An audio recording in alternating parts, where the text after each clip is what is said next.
Radio Manipal ಅರ್ಪಿಸುತ್ತಿದೆ ಕಾರ್ಯಕ್ರಮ ಪುರಾಣಾಮೃತ. ಪೌರಾಣಿಕ ಪಾತ್ರ ಜೀವನ ಸೂತ್ರ. ಈ ಕಾರ್ಯಕ್ರಮವನ್ನು ನಡೆಸಿಕೊಡಲಿದ್ದಾರೆ ಉಪನ್ಯಾಸಕರಾಗಿರುವ ಮುಂಡಾಜೆ ಕುಮಾರೇಶ್ವರ ಭಟ್.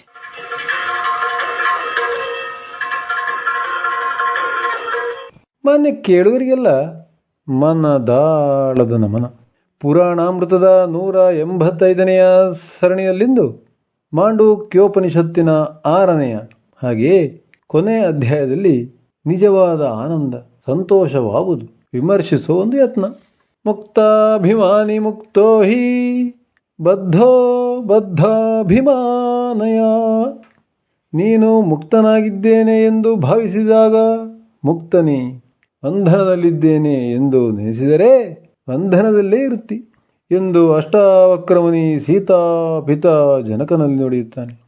ಮನಸ್ಸು, ಬುದ್ಧಿ, ಅಹಂ ಮತ್ತು ನೆನಪು ಎಂದು ಮಾನಸಿಕ ಸ್ಥಿತಿಯನ್ನು ಹಾಗೂ ಜಾಗೃತಿ, ಸ್ವಪ್ನ, ಸುಷುಪ್ತಿ ಹಾಗೂ ತುರೀಯ ಎಂದು ಆತ್ಮದ ಸ್ತರಗಳ ಪರಿಣಾಮಕಾರಿ ವಿವರಣೆ ಬರುವ ಮಾಂಡೂಕ್ಯ ಆಧುನಿಕ ಮನಃಶಾಸ್ತ್ರದಂತಿದೆ ಎಂದರೆ ತಪ್ಪಲ್ಲ.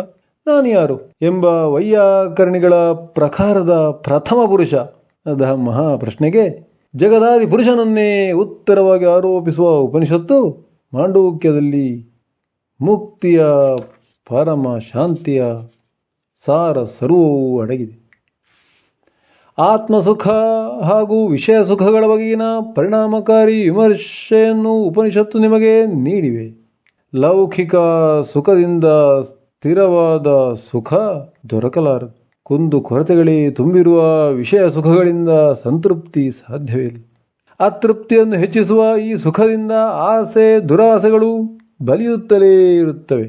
ಆತ್ಮಾನಂದವನ್ನು ಅರಸುತ್ತಿರುವ ನಮ್ಮ ಒಳಗಿನ ಚೈತನ್ಯಕ್ಕೆ ನಾವು ವಿಷಯಾನಂದದಿಂದ ತೃಪ್ತಿ ಹೊಂದಲು ಪ್ರಯತ್ನಿಸುತ್ತಿರುವೆವು. ನಿತ್ಯ ನಿರಂತರ ಆತ್ಮ ಸುಖದೆಡೆಗೆ ಹೋಗಲಿಚ್ಛಿಸುವ ನಮ್ಮ ಒಳಗಿನ ಶಕ್ತಿಯನ್ನು ಇಂದ್ರಿಯ ಸುಖದಲ್ಲಿ ತೊಡಗಿಸಿ ಬಳಲಿಸುತ್ತಿರುವೆವು. ಬಿಂಬವನ್ನು ಬಿಟ್ಟು ಪ್ರತಿಬಿಂಬದ ಬೆನ್ನು ಹತ್ತಿದ್ದೀರಿ. ಆದ್ದರಿಂದಲೇ ಹಾಲಿನ ಹಸಿವನ್ನು ನೀರಿನಿಂದ ಹೋಗಲಾಡಿಸಲು ಸಾಧ್ಯವಿಲ್ಲ. ಆದ್ದರಿಂದಲೇ ಈಗ ಸಮಾಜದಲ್ಲಿ ಎಲ್ಲಿ ನೋಡಿದರಲ್ಲಿ ಅಶಾಂತಿ, ಅಸಮಾಧಾನ, ಖಿನ್ನತೆ, ದುಗುಡ ಇತ್ಯಾದಿ. ಪ್ರಿಯ ಕೇಳಿದರೆ 5 ಇಂದ್ರಿಯಗಳು ಬುದ್ಧಿ ಅಥವಾ ಭಾವನೆಯ ಮುಖಾಂತರ ಆಗುವ ಸುಖವೇ ವಿಷಯ ಸುಖ. ಆದರೆ ಇಂದ್ರಿಯಗಳ ಲೆಕ್ಕಾಚಾರದ ಅಥವಾ ಭಾವನೆಯ ಸಂಬಂಧವಿಲ್ಲದೆ ತನ್ನಷ್ಟಕ್ಕೆ ತಾನೇ ಜ್ಞಾನರೂಪಿಯಾದ ಆತ್ಮನಲ್ಲಿ ಸ್ವಯಂ ಸ್ಫೂರ್ತಿಯಿಂದ ಸ್ಫುರಿಸುವ ಆನಂದವೇ ಆತ್ಮಾನಂದ. ಅದು ಇಂದ್ರಿಯಾತೀತ. ಮನುಷ್ಯನಿಗೆ ಅಥವಾ ಯಾವುದೇ ಪ್ರಾಣಿಗೂ ಕಣ್ಣು, ಕಿವಿ, ಮೂಗು, ನಾಲಿಗೆ ಮತ್ತು ಚರ್ಮಗಳಿಂದ ಉಂಟಾಗುವ ರೂಪ, ಶಬ್ದ, ಗಂಧ, ರುಚಿ ಹಾಗೂ ಸ್ಪರ್ಶಗಳೇ ವಿಷಯಗಳು. ಆಯಾ ವಿಷಯಗಳು ಅನುಕೂಲ ರೀತಿಯಿಂದ ಆಯಾ ಇಂದ್ರಿಯಗಳ ಬಳಿಗೆ ಬಂದರೆ ಆ ಸಂಬಂಧದಿಂದ ಜೀವಕ್ಕೆ ಒಂದು ತೆರನಾದ ಆನಂದವಾಗುವುದು. ಇದೇ ರೀತಿ ಬುದ್ಧಿಗಮ್ಯ ಹಾಗೂ ಭಾವನಾಗಮ್ಯ ವಿಷಯಗಳ ಅನುಕೂಲದಿಂದಲೂ ಸುಖ ಅನುಭವವಾಗುತ್ತದೆ. ಉದಾಹರಣೆಗೆ, ಇಂಪಾದ ಹಾಡು ಕೇಳಿದರೆ, ಸುಂದರ ದೃಶ್ಯ ನೋಡಿದರೆ, ಆಹಾರ ಸವಿದರೆ, ಸುಗಂಧ ಮೂಸಿದರೆ, ಮೃದು ವಸ್ತು ಸ್ಪರ್ಶಿಸಿದರೆ ತತ್ಸಂಬಂಧಿ ಇಂದ್ರಿಯಗಳಿಗೆ ಸುಖಾನುಭವವಾಗುತ್ತದೆ. ಇದೇ ಪ್ರತಿಕೂಲ ಸಂಬಂಧವಿದ್ದರೆ ಸುಖವಾಗುವುದಿಲ್ಲ ಎಂಬುದು ಲಕ್ಷ್ಯದಲ್ಲಿರಬೇಕಾದ ಸಂಗತಿಯಾಗಿದೆ. ದೃಷ್ಟಾಂತ ನೀಡುವುದಾದರೆ, ಕರ್ಕಶ ಧ್ವನಿ ಕೇಳಿದರೆ, ಕಹಿ ಪದಾರ್ಥ ಉಂಡರೆ, ದುರ್ವಾಸನೆ ಆಘ್ರಾಣಿಸಿದರೆ ಇತ್ಯಾದಿಗಳು. ಇದೇ ವಿಷಯ ಸುಖದ ವಿವರ. ಆತ್ಮಸುಖಕ್ಕೆ ಈ ಇಂದ್ರಿಯ ವಿಷಯಗಳ ಅವುಗಳ ಪರಸ್ಪರ ಅನುಕೂಲ ಸಂಬಂಧಗಳ ಅವಶ್ಯಕತೆ ಇಲ್ಲ.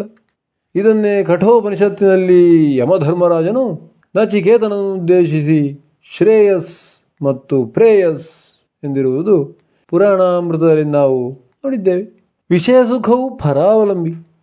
ಚೆನ್ನಾಗಿ ಹಸಿವೆಯಾದಾಗ ದೊರೆಯುವ ಊಟದಿಂದ ವ್ಯಕ್ತಿಗೆ ಒಂದು ಬಗೆಯ ಅತಿಶಯವಾದ ಆನಂದವಾಗುತ್ತದೆ. ಆದರೆ ಆ ಖುಷಿ ದೊರಕಲು ಭೋಜನ ಎಂಬ ಅನ್ಯ ವಸ್ತುವನ್ನು ಅವಲಂಬಿಸಬೇಕಾಗುತ್ತದೆ.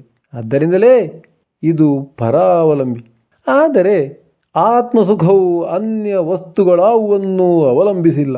ಅದು ಕೇವಲ ತನ್ನಲ್ಲಿ ತಾನೇ ಸ್ಫುರಿಸುವುದರಿಂದ ಹೊರಗಿನ ಪ್ರಭಾವ ಅದಕ್ಕೆ ಬೇಕಿಲ್ಲ.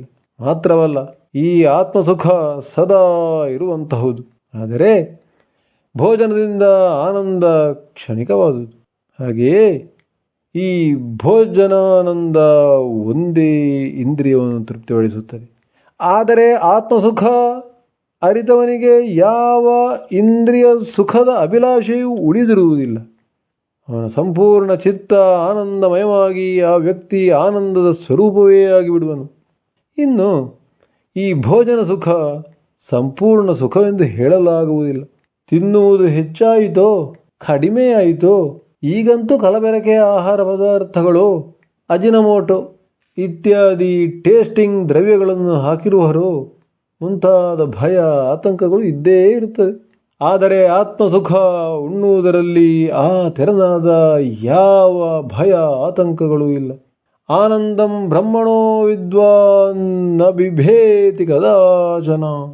ಬ್ರಹ್ಮಾನಂದವನ್ನರಿತವನು ಎಲ್ಲ ಭಯ ಭೀತಿಗಳನ್ನು ಮೀರಿರುತ್ತಾನೆ ಎಂದು ಉಪನಿಷತ್ತುಗಳು ವರ್ಣಿಸಿವೆ. ಇನ್ನು ಭೋಜನದ ಆನಂದದಲ್ಲಿ, ಅಂದರೆ ಅನ್ನ ಸಂಪಾದನೆಯಲ್ಲಿ ಹಿಂಸೆಯ ಸೋಂಕಿರಬಹುದು. ಆದರೆ ಆತ್ಮಸುಖದಲ್ಲಿ ಲವಲೇಶವೂ ಹಿಂಸೆ ಇಲ್ಲ. ಅದು ಚಿಕ್ಕ ಮಗುವಿನ ಆನಂದದಂತೆ ಸ್ನಿಗ್ಧವಾದುದು. ಇನ್ನು ಊಟ ಮಾಡುವಾಗ ತಾನು ಒಬ್ಬ ವ್ಯಕ್ತಿ, ಹಸಿವಾಗಿದೆ, ಆದ್ದರಿಂದ ಈ ರೀತಿ ಉಣ್ಣುತ್ತಲಿದ್ದೇನೆ ಎಂಬಿತ್ಯಾದಿ ಭಾವಗಳು ಅಹಂಗೆ ಕಾರಣವಾಗಿ ಆ ಸುಖವನ್ನು ಸೀಮಿತಗೊಳಿಸಿದೆ. ಆದರೆ ಆತ್ಮಸುಖದ ಮಾತು ಬೇರೆ. ಅದು ಪೂರ್ಣ ಜ್ಞಾನದಿಂದ ಬರುವುದು.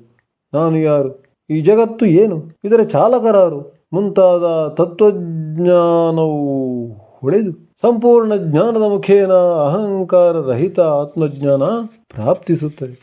ಇಲ್ಲಿ ಕೇವಲ ನಾಲಿಗೆಗೆ ಸಂಬಂಧಿಸಿದ ರುಚಿ ಆಸ್ವಾದಿಸುವ ಇಂದ್ರಿಯಾನುಭವವನ್ನು ಆತ್ಮಾನಂದದೊಂದಿಗೆ ಹೋಲಿಸಲಾಗಿದೆ. ಆದರೆ ಇತರ ಯಾವ ಇಂದ್ರಿಯಾನುಭವಗಳು ಇದೇ ರೀತಿ ಆತ್ಮಾನಂದದ ಎದುರು ಕನಿಷ್ಠವಾಗುತ್ತವೆ ಎಂಬುದನ್ನು ನಾವು ಗಮನಿಸಬೇಕು. ಆತ್ಮೀಯ ಕೇಳುಗರೆ, ಅಷ್ಟಾವಕ್ರ ಮಹರ್ಷಿಯ ಮಾಂಡೂಕ್ಯದ ತಾತ್ಪರ್ಯದಂತೆ ವಿಷಯ ಸುಖ ಮತ್ತು ಆತ್ಮಸುಖ ಈ ಮುಂದಿನ ಅಂಶಗಳ ಮುಖಾಂತರ ಮತ್ತಷ್ಟು ಸರಳವಾಗುತ್ತದೆ. ಅವೆಂದರೆ ವಿಷಯ ಸುಖ ಪರತಂತ್ರ, ಆತ್ಮಸುಖ ಸ್ವತಂತ್ರ. ವಿಷಯ ಸುಖ ಸಾಪೇಕ್ಷ ರಿಲೇಟಿವ್, ಆದರೆ ಆತ್ಮಸುಖ ನಿರಪೇಕ್ಷ. ವಿಷಯ ಸುಖ ಆಶಾಪೂರ್ಣ, ಆತ್ಮಸುಖ ಆಶಾರಹಿತ. ವಿಷಯ ಸುಖ ಕ್ಷಣಿಕ, ಆತ್ಮಸುಖ ನಿತ್ಯ.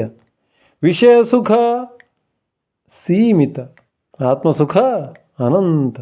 ವಿಷಯ ಸುಖ ಅಲ್ಪ ತೃಪ್ತಿ ಕೊಡುವಂಥದ್ದು, ಆದರೆ ಆತ್ಮಸುಖ ಸಂಪೂರ್ಣ ತೃಪ್ತಿಕರ. ವಿಷಯ ಸುಖ ಆಂಶಿಕ, ಆತ್ಮಸುಖ ಸರ್ವಾಂಗೀಣ. ಕೊನೆಯದಾಗಿ ವಿಷಯ ಸುಖದ ಚರಮವಾದ ರತಿಸುಖವೂ ಕೂಡ ಈ ಆತ್ಮಸುಖದ ಎದುರು ಬರೀ ಶೂನ್ಯ ಎಂದು ಉಪನಿಷತ್ತುಗಳು ಸಾರಿವೆ. ಇನ್ನೊಂದು ಅತ್ಯಂತ ಗಮನೀಯ ಅಂಶವೆಂದರೆ ಶ್ರೋತೃಮಿತ್ರಗಳೇ, ಮಾನವನೂ ಸೇರಿದಂತೆ ಇಡೀ ಜೀವ ಕೋಟಿಯ ತ್ಯಾಜ್ಯ ವಿಸರ್ಜನಾ ಅಂಗಗಳೇ ಸಂತಾನೋತ್ಪತ್ತಿಯಲ್ಲಿಯೂ ಮಹತ್ತರವಾದ ಪಾತ್ರ ನಿರ್ವಹಿಸುತ್ತಿರುವುದು. ಇದರ ಒಂದು ಸಂದೇಶವೆಂದರೆ ನಾವೆಲ್ಲ ಬರೀ ಮೃಣ್ಮಯರು. ಬ್ರಹ್ಮ ಅಂದರೆ ಜಗತ್ಕಾರಣಕರ್ತನೊಬ್ಬನೇ ಚಿನ್ಮಯನು. ಆದರೆ ಅವನನ್ನರಿತು ಚಿನ್ಮಯತ್ವದ ಅರಿವು ಮೂಡಬಹುದು. ಇದರ ಇನ್ನೊಂದು ತಾತ್ಪರ್ಯ ಶ್ರೋತೃ ಬಾಂಧವರಾದ ನಿಮ್ಮ ಆಲೋಚನೆಗೆ ಬಿಟ್ಟು ಬಿಡೋಣ. ಇದರೊಂದಿಗೆ ಅಷ್ಟಾವಕ್ರ ಗೀತೆಯೆಂದೇ ಖ್ಯಾತಿ ಹೊಂದಿದ ಮಾಂಡೂಕ್ಯೋಪನಿಷತ್ತಿಗೆ ವಿದಾಯ ಹೇಳೋಣ. ಓಂ ಶ್ರೀರಾಮಾಯ ನಮಃ. ಲೋಕ ಸಮಸ್ತ ಸುಖಿನೋ ಭವಂತು.